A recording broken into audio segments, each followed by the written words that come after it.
Hello बच्चों, very good morning. How are you? कैसे हो आप लोग? तो बच्चों, आप लोग जो बच्चे अभी तैयारी कर रहे हैं अभी जेई मेंस या एडवांस 2024 के लिए या 25 के लिए, तो उसके लिए मैं बहुत ही एक क्रूशियल डाटा, एक बहुत ही इंपॉर्टेंट डाटा लेके आया हूँ। क्योंकि बच्चों, जो भी बच्चे तैयारी करते हैं वो कहीं ना कहीं कुछ टारगेट सेट करके चलते हैं कि हाँ, मुझे इतना मार्क्स लाना है तो क्वालिफाई मैं हो जाऊँगा, है ना। तो बहुत ही इंपॉर्टेंट होता है कि आप कितने मार्क्स को टारगेट करोगे या कितना आपका अप्रोच होना चाहिए कि आप कम से कम आईआईटी के टोकरी में जाके बैठ जाओ, है ना। आप कम से कम एक सीट अपना रिजर्व करो। तो चलिए आइए बच्चों, मैं आपको ये बताने वाला हूँ कि आज है ना कट ऑफ कितना गया था 2023 का। तो ये आईआईटी जेईई एडवांस 2023 का कट ऑफ है बच्चों, है ना। ये रैंक लिस्ट है, ये मिनिमम मार्क्स है पर सब्जेक्ट है। पर सब्जेक्ट कितने मार्क्स लाना है आपको, फिर ये आपका टोटल मार्क्स था, और ये फिर एग्रीगेट मार्क्स है बच्चों। कितना एग्रीगेट मार्क्स आपको टोटल लाना होगा कि तो आप आईआईटी एडवांस में क्वालिफाई हो जाए। क्योंकि आईआईटी एडवांस क्वालिफाई एक अलग चीज़ है और आईआईटी में सीट पाना एक अलग चीज़ है। क्वालिफाई वो लगभग 43, 44 या 45,000 बच्चों को क्वालिफाई करते हैं बच्चों, है ना। लेकिन सीट कितना अपने पास, इस बार तो सीट भी इंक्रीज़ हुआ। आपको पिछले वीडियो में बताया हूँ कि सीट भी इंक्रीज़ हुआ है। तो लगभग सीट जो है इस बार 17,365 या 85 है। मतलब मान लो 70,400 सीट है, इस बार 605 सीट इंक्रीज़ हुआ है बच्चों। तो आप उसके अकॉर्डिंग मतलब अंदाज़ा लगा सकते हो कि आप कितना आपको मार्क्स लाना है, कितना आपको परसेंटेज लाना है, ताकि आप 17,400 सीट में आ जाओ। ठीक है, तो चलिए हम स्टार्ट करते हैं बच्चों, है ना। तो ये चीज़ ध्यान रखना है, क्वालिफाई एडवांस क्वालिफाई करना एक अलग चीज़ है एंड आईआईटी में एडमिशन लेना एक अलग चीज़ है। क्योंकि वो क्वालिफाई कितना 43 है या 44,000 बच्चों को क्वालिफाई करेंगे नहीं, और लगभग 17,400 बच्चों को एडमिशन लेंगे। ठीक है, तो चलिए आइए हम लोग देखते हैं। फर्स्ट मैं रैंक लिस्ट बनाया हूँ, CRL है, मतलब कॉमन रैंक लिस्ट है, मतलब जनरल है बच्चों, जनरल। तो यहाँ पे क्या बोल रहा है कि देखो आईआईटी एडवांस में क्या होता है कि बच्चों आपको पर सब्जेक्ट भी आपको क्वालिफाई करना होता है। पर सब्जेक्ट भी मान लो आप 2 सब्जेक्ट में बहुत ज़्यादा मार्क्स ले आए, लेकिन कोई एक सब्जेक्ट में जैसे मतलब क्वालिफाइंग में नहीं है, तो आप मेरिट लिस्ट में नहीं आ पाओगे। ठीक है, इस चीज़ को भी ध्यान रखना है आपको। तो यहाँ पे कॉमन रैंक लिस्ट में क्या है बच्चों, देखो मिनिमम मार्क्स पर सब्जेक्ट, तो यहाँ परसेंटेज दिया और मार्क्स दिया। परसेंटेज कितना है 6.83, मतलब एक सब्जेक्ट में आपको कम से कम 6.83% मार्क्स लाना होगा एक सब्जेक्ट में, फिजिक्स केमिस्ट्री मैथ में। और ये मार्क्स बेसिस पे यदि बात करूँ बच्चों, तो 8 मार्क्स आपको चाहिए इस सब्जेक्ट के लिए। वो किसके लिए है? जनरल के लिए, कॉमन रैंक लिस्ट के लिए। ठीक है, उसी तरीके से जब हम देखें, पहले हम इसकी बात कर लेते फिर इसकी बात करते हैं। तो ये हो गया पर सब्जेक्ट के हिसाब से। ओबीसी के लिए चाहिए बच्चों, ओबीसी NCL मतलब नॉन क्रीमी के लिए, है ना, ये चाहिए आपका 6.15% चाहिए इस सब्जेक्ट के लिए। और मार्क्स की बात करते हैं 7 मार्क्स चाहिए। तो जनरल EWS के लिए बच्चों ये भी 6.15% है, और मार्क्स क्या है पर सब्जेक्ट कितना 7 मार्क्स है।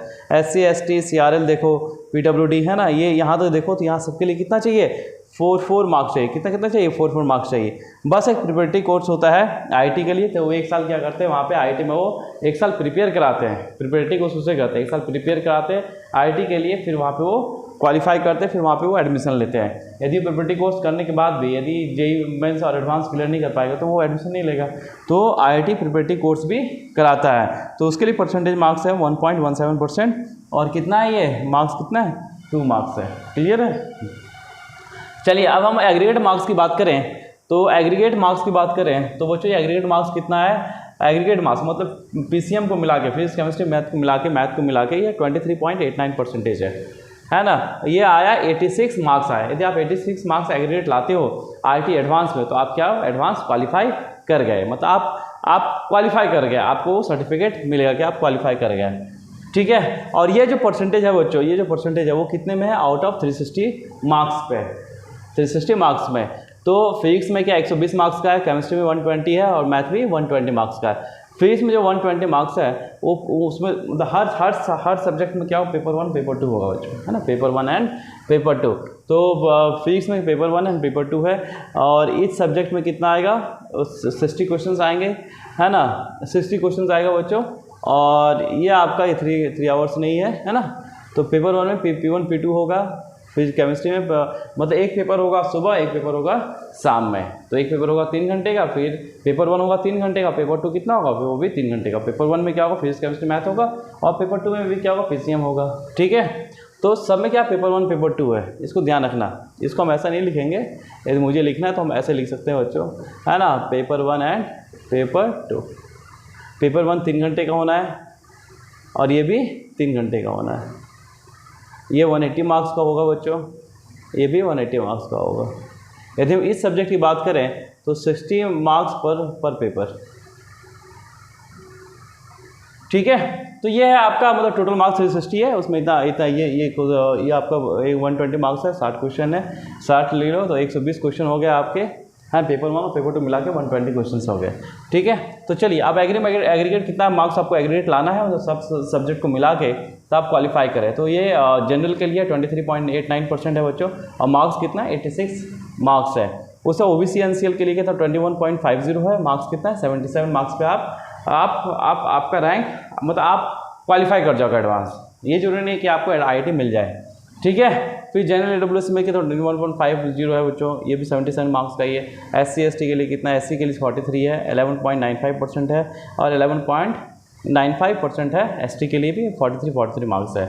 और बाकी जितना भी हम मतलब पीडब्ल्यूडी के लिए देखें बच्चों, जनरल हो, ओबीसी हो, एससी एसटी हो, यहाँ तक सबका एक ही मार्क्स है, लगभग 43 है ना, परसेंटेज वही है। लेकिन प्रिपरेटरी कोर्स के लिए कितना है 22 मार्क्स है एंड 5.98% है। तो आप ये देख सकते हो बहुत सारे बच्चे मैं बोलता हूँ कि देखो यहाँ पे क्या है, पूरा कंपटीशन है ना, आपको ऑल ओवर इंडिया से फाइट करना है। ठीक है, तो यहाँ पे आप इसमें मैं बोलता हूँ कि जो बच्चे अभी 11 पास करके अभी जो तैयारी में लग गए हैं, ये लगने वाले हैं, जो ऑलरेडी लग चुके हैं, तो पहले अपना माइंडसेट को बदले वो कि आप बोर्ड से आपको कोई लेना देना नहीं है, आपको पूरा कम्पिटिटिव माइंड होना पड़ेगा। आपको क्या होना पड़ेगा, पूरा कम्पिटिटिव माइंड होना पड़ेगा कि मुझे ऑल ओवर इंडिया से फाइट करना है, ऑल ओवर मतलब जो भी स्टेट में, महाराष्ट्र स्टेट से, आप उत्तर प्रदेश स्टेट है, झारखंड स्टेट से, आप वेस्ट बंगाल में हो तो वेस्ट बंगाल के सारे बच्चे से आपको फाइट है।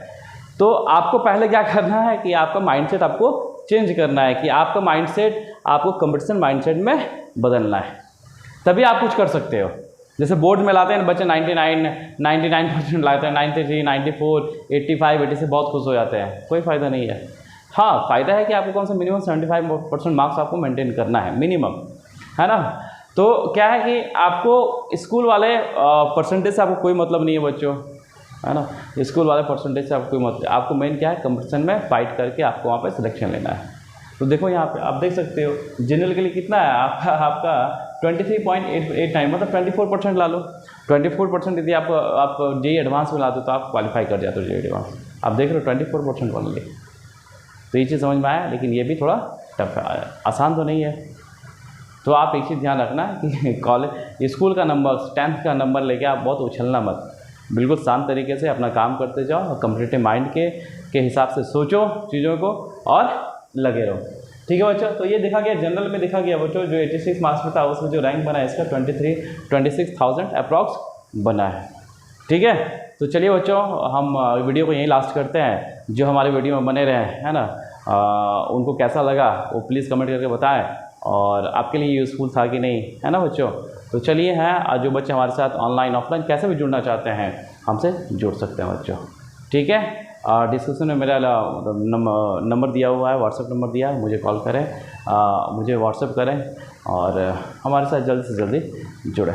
ठीक है बच्चों, चलिए फिर चलते हैं। मुस्कुराते रहिए, हमेशा खुश रहिए और हमेशा अच्छे काम करते रहिए। चलिए बाय बच्चों, take care, have a good day, all the best, bye.